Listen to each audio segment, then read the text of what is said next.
celebrate with sweets, and no celebration is complete without making sweets at home. Today I'm going to show you guys a very rich and creamy Badam Halwa, which is one of my favorite sweets. So let's get started and check out the recipe. For the Badam Halwa, I've taken 2 cups of badam, almonds, soaked it overnight in water. So you can see the soaked badam is plumped up beautifully. Peel the badam and keep it aside.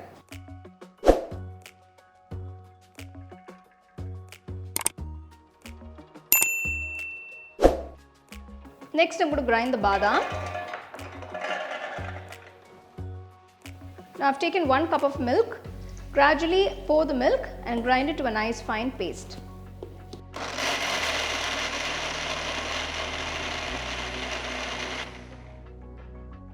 So I've used about 1.5 cups of milk. This is boiled and cooled milk that I'm using to grind the almonds.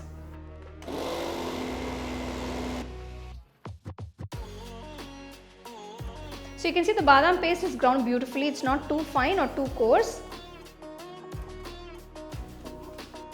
Take a kadai, add 2 tablespoons of ghee.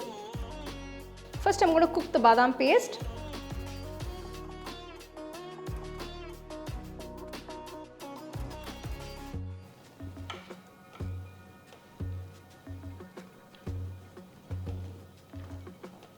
Stir the badam paste for about 20 minutes on medium-high flame continuously.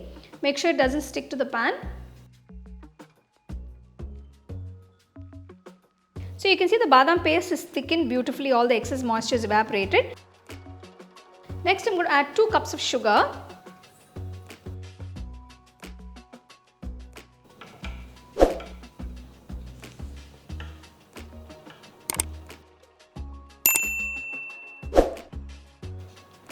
Stir it continuously on low flame for about 10 minutes.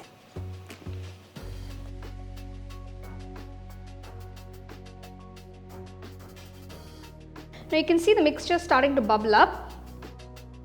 Add 1 cup of ghee. Maintain the temperature at a low.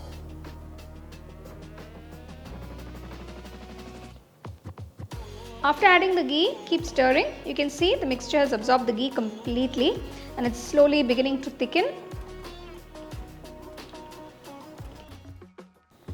I'm just going to add some saffron milk.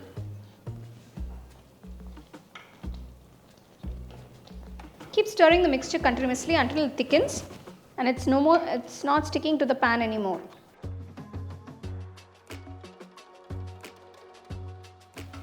So the mixture is thickened beautifully, it's not sticking to the kadai anymore. So the badam halwa is ready. I'm just going to add 2 tablespoons of ghee and finish it off.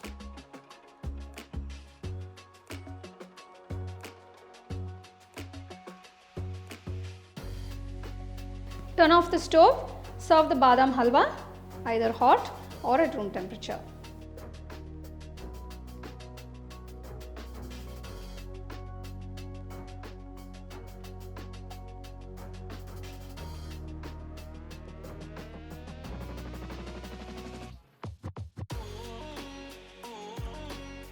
So there you go, here is this absolutely delicious, rich and creamy badam halwa.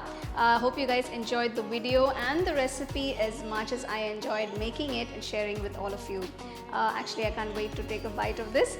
Now if you want to store it for a longer time, maybe for another 2 to 3 days, and if you're making in large quantities, you can store it in the refrigerator in a nice airtight box or a container, and make sure to warm it a little before you serve. So do try this wonderful recipe and enjoy with your family. You can get a copy of our first edition of the home cooking book on 21 frames.